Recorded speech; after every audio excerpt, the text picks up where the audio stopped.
Back out comes the incredibly glassy Shadow Sneasler. I'm going to look to shield once, Shadow Claw farm all the way down and leave with energy good to go. If Pidgeot does return, my god, do we have a surprise flyer supposed to counter fighters. However, Sneasler doesn't care about type-ins. Welcome back to the channel. Today is a very good day because finally I was able to get my hands on a Pokemon I've wanted to run for around 3 or 4 months now, Shadow Sneasler. When it was first released around 3 or 4 months ago, I played the entire Team Rocket takeover and I didn't see a single Shadow Sneasel. However, this time I was able to get one and today we're going to put it to work. If you're a returning subscriber, you'll know I've run Fighter, Double Dark Poison in pretty much every variation. Of course, Polygraph is the most famous of them all. We've run Shadow Hitmonchan, we've run Shadow Hitmontop and of course Shadow Machamp. So naturally we're going to have to complete the set with Sneasler. Unlike my other Double Dark Poison backlines, the fighter this time isn't going to be particularly good against ground types we're weak to. We're now running triple poison, so if we see something like a Swampert, it's pretty much going to be game over. However, undeterred, let's get into the battle. And in game 1, you can already see Sneasler's lack of bulk. As we see Dragonite in the lead, the Dragon Breath, by the time we've only thrown 5 Shadow Claws, has got us below half health. We take early shield advantage and say switch into Drapion. The opponent fires off the Dragon Claw. We withstand the damage and return fire with the Crunch. Crunch forces the opponent's final Protect Shield. You will notice I'm actually on Aqua Tail. I never run Aqua Tail, but this is actually my rank 1 Drapion. And I've got no TM, so we're going to stick with that. And in this case, it does give us some very valuable chip damage. The Drapion I normally run is actually a 15-15-15 on Sludge Bomb. However, you can tell Sneasler's lack of bulk, I very much am appreciating the extra bulk on my rank 1. We send out Skuntank, we commit a Protect Shield, and the opponent then sends out the Tin Can. With no Protect Shields too high behind, I fire off the Flamethrower. Flamethrower gets this Tin Can down, below half health, then stay in school, kids. Learn to count. We're going to catch the charge move. Back onto Sneasler. Despite this being a Sneasler showcase, I do want to win some battles. So we're going to put it all in the hands of Skuntank to sweep the back line. Call me Mystic Meg, because putting it all on Skuntank was a very good idea. We shield up the Surf, we throw 1 Poison Jab and the Crunch for optimal fast move time in Crunch lands. For huge damage, I then throw 1 further Poison Jab and the next Crunch. It's time to get that Jellicent out of here. Just the stupid Tin Can does remain. It looks like the opponent has forced close the app, and that is because they're about to get outpaced to Flamethrower number 2, and that is going to be all she wrote. GG's and thanks for playing. In the next battle, we see yet another Jellicent, this time in the lead. If you're going to play Open Ultra League, you're going to find this Jellicent here, there, and every fucking where. I attempt to catch a Shadow Ball onto Drapion, however I'm unsuccessful. The opponent does look to chip and dip. We absorb the Surf, and then the opponent sends out Annihilate. This is by no means a bad matchup for Drapion, as his crunches do hit for neutral, and if we get the debuff on the first one, which we didn't this time, the second one goes very close to knocking out. The opponent going to look to dump energy. They fire off the Ice Punch. Drapion withstands the damage and returns fire with Crunch. Number 2, getting this Annihilate deep into the red. The opponent does get the full counter farm down, but Sneasler's going to have no problem whatsoever of Shadow Claw farming down before getting threatened by any charge move. Back out comes Sneasler. The opponent sends back out their Jellicent, and now we're just going to throw the Aerial Ace at good timing. So 1, 4 and 7 all the way. The first Aerial Ace lands. The second one, despite being an absolutely trash move, does force a Protect Shield. Once they're going to go for the Surf Catch onto Skuntank, the opponent hold their energy, show me Trevenant and concede the match. A triple Ghost Team from the opponent. Interesting. In the next battle, we see another oppressive Dragonite in the lead. Same as the last one, we're going to fire off the Aerial Ace, force ourselves early shield advantage and say switch into Drapion. Despite Drapion being my favourite Pokemon, it is not going to get a shield in today's video. It's essentially going to be used as the damage sponge. The opponent fire off the superpower, we withstand the damage, and the opponent sends out the Tin Can. The first Crunch lands. Come on Drapion, show me the debuff. I actually farm up, look to throw the Crunch on the CMP tie to the potential Focus Blast, but the opponent continues to overfarm. They farm all the way up to 100 energy and then play to the CMP tie. They do not win. Shout out Home Slice Henry for that quote. And we're now sitting in a fantastic spot as the opponent is now going to be 5 seconds away from the next charge move. So as long as 5 Shadow Claws knock out this Tin Can, we're going to be good. The opponent recognising they're going to get farmed down. Pivot back out into Dragonite. 2 lock-ons off the charge move. We force the final Protect Shield with the Aerial Ace and send out Skuntank. Of course, I'm going to need to start shielding. Once I've farmed down Dragonite, it's going to be important to remember if Regi does return, they're going to be 1 Poison Jab off the charge move. So I'm looking top right. If Regi does return, we're going to throw 1 Poison Jab and the Crunch. However, Regi's so low, they don't even survive the Poison Jab. And the opponent says, no thank you, I'm out of here, and concede the match. In the next battle, finally we see a better lead. Poliwrath is exactly what we want to see. The opponent safe switch into Skeledirge. I'm going to build up some energy, attempt to catch the charge move onto Drapion. The opponent shows great discipline, hold their energy, but Drapion doesn't give a shit about non-stab disarming voices. Not only did I bank a boatload of energy on Sneasler, which is going to be very universally useful in the endgame, because we're pretty much going to beat everything in CMP. We've also put this thing into a range where one crunch will be lethal. The opponent shields the crunch. Of course, I want to maintain alignment, so I shield the next disarming voice again, throw 2 poison stings and the crunch for optimal fast move timing, securing the knockout. Back out comes Poliwrath. I'm unsure if I survived that counter, so I settle for the Aqua Tail for some chip damage. You'll see I did survive, but either way, even a crunch wouldn't have done too much damage. I send back out Sneasler, the opponent pivot into their third, which is Jellicent, and I immediately go Skuntank. If you have a good IV Shadow Skunk, it's a pretty clean matchup in the zero shields. You easily survive 2 surfs and the hexes, but mine's got dreadful IVs. I think it's like an 8, 11, 12 or something. So 2 surfs plus the hex damage essentially knock us out, but the opponent continued to farm up, allowing me to outpace to the next crunch. I imagine the opponent just let it go, which they do, putting all their hopes and dreams on the back of Poliwrath. The opponent's going to need to double up on charge moves.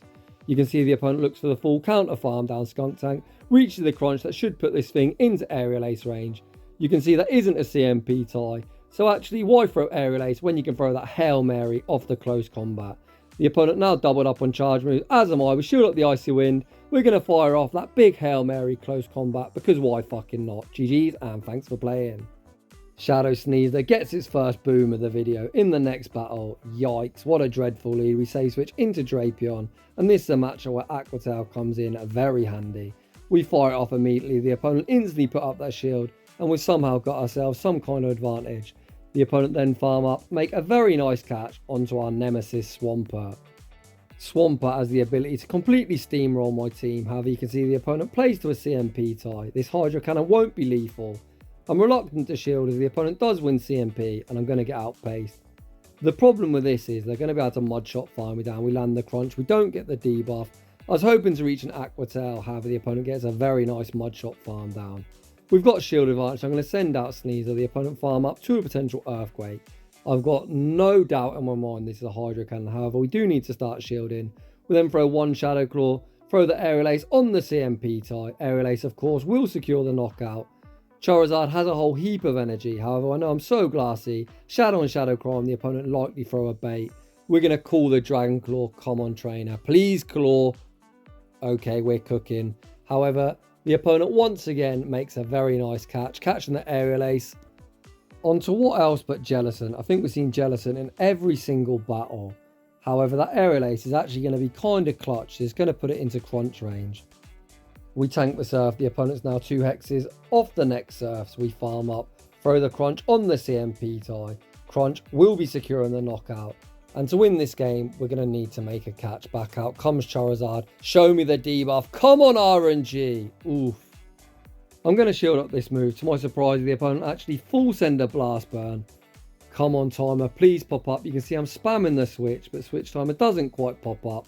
And unfortunately, we are going to take the loss, but very well played to that opponent. Moving on to the next one. Sneasler into Regi. You absolutely love to see it. The opponent safe switches into Tentacruel. I'm going to farm up a boatload of energy before sending out Drapion. You've already seen throughout this video that we cannot tank any fast move pressure whatsoever. So when I saw Tentacruel switch in, I thought it was a great opportunity to build up some energy.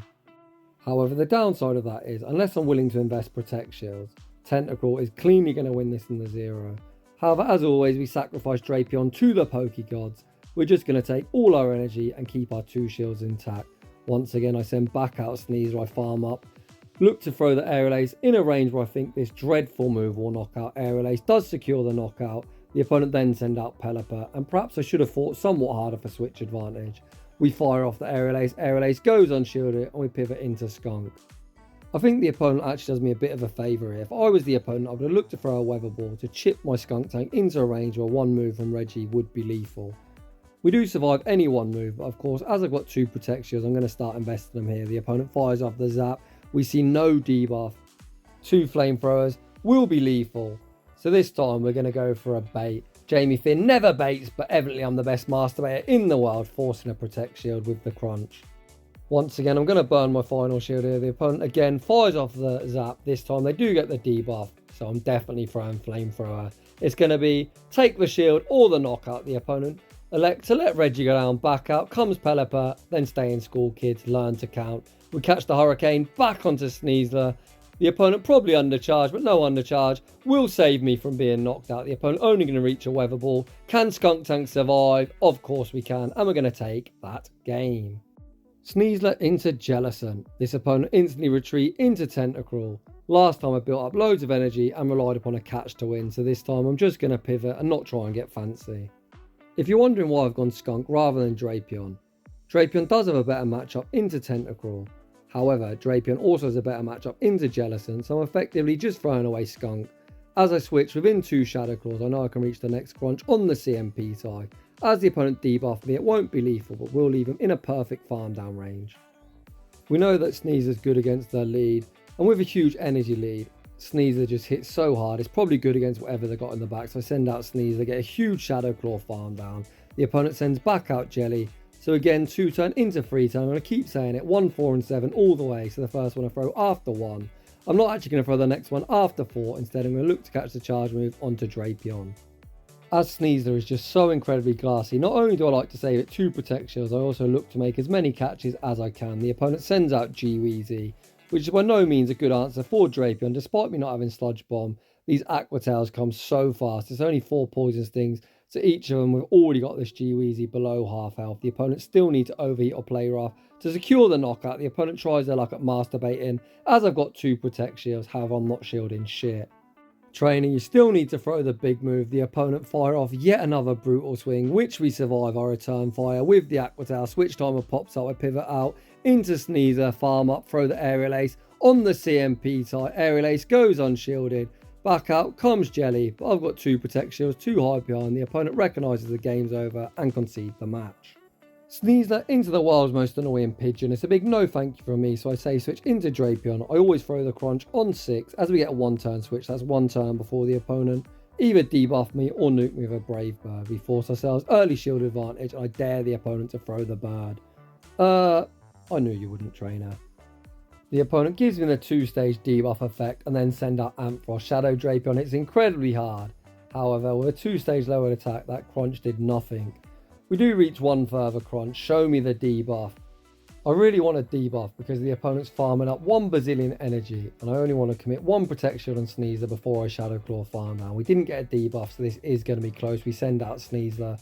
Sneasler looks for the 1 shield and Shadow Claw farm down. Can we get it? It's going to be close. We just about get the farm down and leave with the close combat flyers. Supposed to counter fighters, however Sneasler doesn't care about typings. Close combat, rocks Pidgeot into the red. We pivot into Skuntank, drawing out Skeledirge. It's going to be a race, both trainers looking to reach back-to-back charge moves. I throw first, I throw the crunch, forcing the opponent's final protection. The opponent now at 100 energy. However, we sneak the poison jab, so now I can shield this up, fire off the crunch, winning charge move prior event. Sorry Skeledirge, it's not your day. Crunch secures the knockout, back out comes Pidgeot. The opponent's going to need to Brave Bird to secure the knockout. However, they throw the Feather Dance, we poison jab farm down and take that game. We have Deja Vu, the same lead, so we're going to do the same thing. The pivot into Drapion, throw the crunch on 6. Why do Pidgeot users always shield? Does this opponent shield? Of course they do. Everyone's petrified of my Drapion. Not really, but Pidgeots commit a lot of strange shields, in my humble opinion. And you know what else they do? They love to throw fucking Feather Dances. Why, Trainer? This opponent's actually staying in, so Drapion fires off the next crunch, getting the debuff. They still need to Brave Bird, and of course I'm not shielding. The opponent again throw a Feather Dance. Are you serious? It's interesting that the opponent stays in, so if they don't like Drapion, they're probably not going to like Skuntank either. We get yet another debuff. I could have thrown the Aqua Tail, however I'm happy to let the opponent take me out, come into Skuntank and get a huge running start. I send out Skuntank. Skuntank gets a very nice poison jab farm down. We've got a 2-to-1 shield advantage. Energy on Skunk and a full health Sneasler. What could possibly go wrong? The opponent sends out Annihilate. I'm going to look to fire off the crunch, which is either going to do half the health or force the final shield. The opponent tank it like a boss and we send out Sneasler. The opponent farm up to a potential Ice Punch. We can't really tank anything. Despite a non-stab Ice Punch not being the most threatening move, trust me, Sneasler cannot tank anything. The opponent pivot out into their third, which is Ampharos, and there is no baiting. The first close combat forces the opponent's Final Protect Shield, but Sneasler says there's plenty more of where that came from. We shield up the Brutal Swing, throw one Shadow Claw and the Close Combat. Get that Ampharos out of here, back out comes Annihilate, Sneasler, Shadow Claw farms down, and we take that game. Holy cow, the tough leads continue. Back-to-back Pidgeot, and now we've got Swampert. Swampert very much beats the entirety of my team. Even a Hydro Cannon near one-shot, so we shield up the Hydro Cannon. I attempt to throw the Close Combat on the CMP tied Hydro Cannon number 2. The opponent catch it on Charizard, but look at that resisted damage. I'm hoping that puts them into range where we can Poison Jab farm down before the Blast Burn. Evidently we can't, and this Blast Burn's going to hurt. Ouch. You all notice I did have the Crunch, but I intentionally do not throw it because I want to get some sort of farm. One of my Pokemon to give me a fighting chance. We send back out Sneasler, get one further Shadow Claw. The opponent still has 2 Protect Shields, 2 Hive Behind. We throw the Close Combat. Hopefully they don't shield. The opponent does invest that Protect Shield, and I think that's just going to be game over. Win con for me at this stage is hoping the opponent's got something like a Shadow Claw Giratina in the back. The opponent doesn't even build up to the Earthquake, so we're going to tank this. If this was a Shadow Swampert, one Crunch would be lethal. However, the opponent evidently running rings around me. I farm up as much as I can. I throw the Crunch one before the opponent reaches the next Hydro Cannon. They catch on Mandibars and I get my ass kicked. Moving on to the next one. Another tough lead. Due to Heliolisk's normal type in our Shadow Claws are double resisted, I farm up, bank all of energy and catch a Breaking Swipe onto Drapion. Of course the opponent gets the debuff, which is now only a 50% chance, and then send out Toxicroak. As they got the debuff, the opponent can counter farm me all the way down while tanking 3 Aqua Tails. Aqua Tail, already a pretty mediocre move, I'm being polite. It's pretty shit when you don't get the same type attack bonus.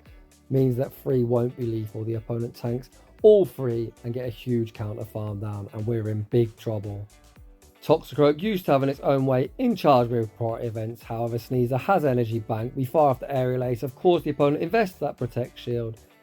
And I can't Poison Jab farm down, so I'm going to have to match the opponent for some reason. YOLO a Shadow Ball, which would be huge overkill. If they would have went straight Mud Bomb, perhaps they would have made 3. But either way, we can now 2 Shield, Shadow Claw farm down, and we receive our energy back. The opponent send back out Heliolisk. I think this is the easiest bait of my life, but of course we YOLO the Close Combat, guaranteeing the shield, and then we pivot into Skuntank.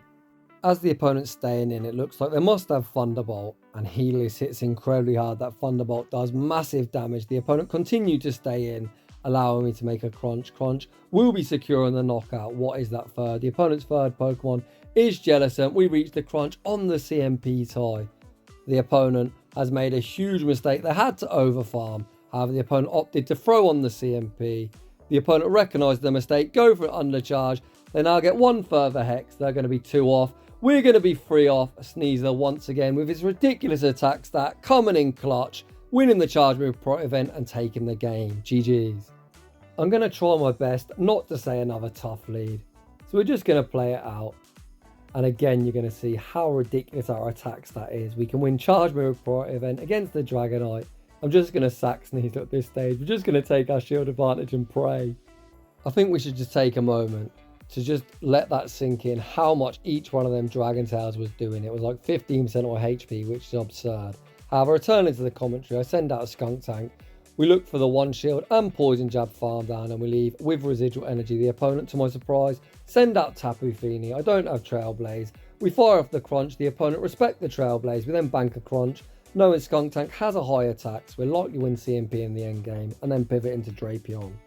The opponent doesn't build up to the Moonblast. That's the easiest no shield of my life, and then they send out Jellicent, but Jellicent not going to appreciate this energy. We fire off 4 Poison Stings and the Crunch, 1 further Poison Sting and the next Crunch just before the energy is received for the Surf. Jellicent straight in and straight out, back out comes Tapu Fini, and Drapion is looking prime. We fire off 1 further Crunch as we don't have Sludge Bomb. Crunch is resisted. However, I do know that I can shield this next Surf up, reach 1 further Crunch, which should knock out, and if it doesn't, we're going to win CMP with our Skuntank, and the double Dark Poison backline comes in clutch once again. GG's, and thanks for playing. Heading into the next battle, and if I'm honest, this is my favourite one of the video. I'm not going to spoil it, but you'll soon find out why. I attempt to catch a potential Psychic onto Drapion. I'm unsuccessful, and the opponent answer with Suicune. Suicune not the best Drapion answer, as they're using Snarl as a quick move. We fire off the first Crunch, unfortunately not getting a debuff. The opponent returned fire with the bubble beam, guaranteeing the debuff. Why would you run Suicune with bubble beam? Have you figured it out yet? They even shield up a debuff crunch. The alarm bell should be ringing. The opponent running a very interesting move of Scald and bubble beam. This opponent very horny for the debuff, but we survive the Scald, return fire, one further crunch. The opponent invests both protect shields. So if you're wondering why the opponent is doing this, the answer is they're trying to run a strategy that was made famous by a Pokemon Go regional champion, Galactica Botan. This is that timeout nonsense strategy where the opponent's only intention is to keep all 3 Pokemon alive and win via the clock. However, trainer, you know the issue there is, when you play a trainer like myself, running triple shadows, that simply is not possible. The opponent sends out Blissey. Blissey might think it's thick, but you, sir, aren't thick enough. The first close combat rocks them for huge damage. The second close combat gets the opponent on a sliver of HP. I snipe with the Skuntank, and the opponent's very quickly going to realise their strategy is nonsense and concede the match. Moving on to the final battle of the video, and often you should always save the best till last. We see Sneasler into Poliwrath. I farm up a boatload of energy, switch out into Drapion to catch the brutal swing. Drapion going to be able to outpace to the crunch, and crunch will be very close to knocking out if the opponent choose not to shield, which they don't. Unfortunately, the opponent survives deep in the red, but will survive any one move. This opponent's actually got Trailblaze, which is an easy tank.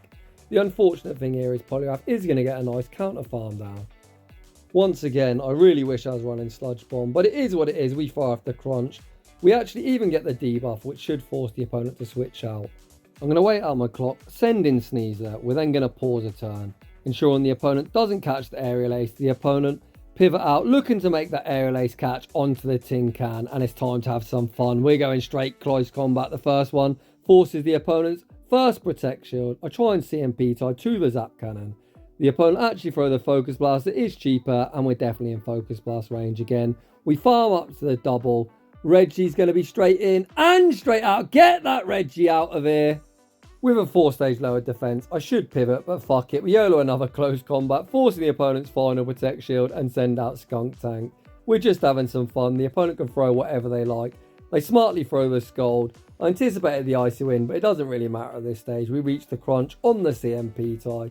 Crunch won't be lethal, but does leave him low. We've got some health on Sneasler. We've got some health on Skuntank. I'm going to shield up the next move. If I can't Poison Jab farm down, we'll Shadow Claw farm down. And the result is going to be the same with me taking the dub. GG's and thanks for playing. So those were the battles with Shadow Sneasler. Would I recommend it? I'll be honest, if you like glass cannons, it's a lot of fun. But my god, is it glassy. It's somewhere between Sharpedo and Dragonite, which is dreadful. But it does hit like a fucking truck. So if you're looking to have some fun, give it a try for yourself. If you're enjoying the content, smash that like button if you're new. Consider subscribing. If you like your battles featured on my channel, a link to a battle submission form is down below. And as always, a huge thank you to everyone for all the support I receive. And I'll see you all in the next one.